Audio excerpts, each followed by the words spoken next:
universe. And therefore, although in science there are the two forces, the centrifugal, the centripetal forces. One is the attraction and repulsion. These, what the Chinese would call yin and yang. The centrifugal force, the tendency, the attraction toward itself, for unity, in order to be one, is yang, is yin, and the centrifugal force, outgoing, expanding, splitting into two, creating, that's the yang force. And these two, in the theory of yin-yang, is that they are the two poles of one and the same reality, one and the same energy. It's not two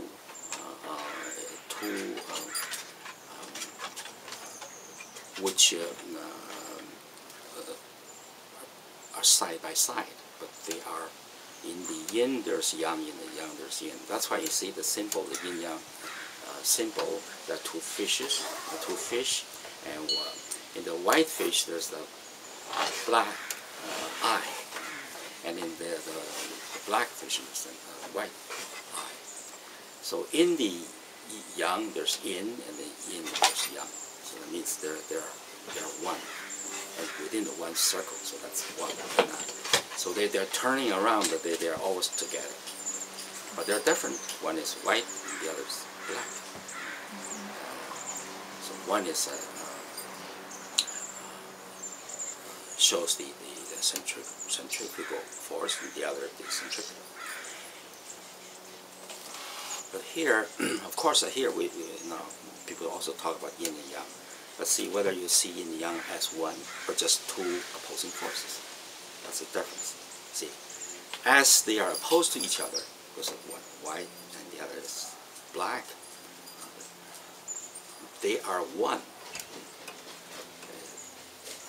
How can, say, if you use your logical mind, you say, okay, they are contradictory. They cannot coexist. One excludes the other. So they're mutually exclusive. So we tend to see that way because that's the only way that logical mind sees things.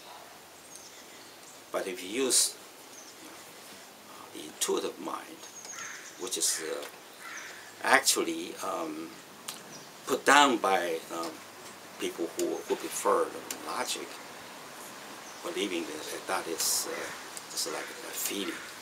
So we call it, sometimes call it sixth sense. It's always a sense and a feeling, the emotion, something emotional, not mental, not intellectual. Actually, it is it is something that works in collaboration with the right brain as the logical mind of the left brain. And you cannot say that the right is just a feeling.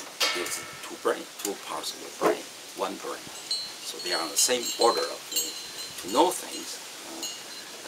You need your brain.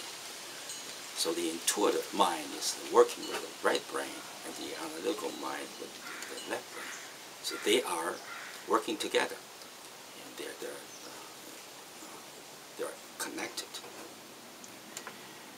So the two approaches are different, but when you only adhere to one way, one side, and neglecting the other, then you're bound to miss something.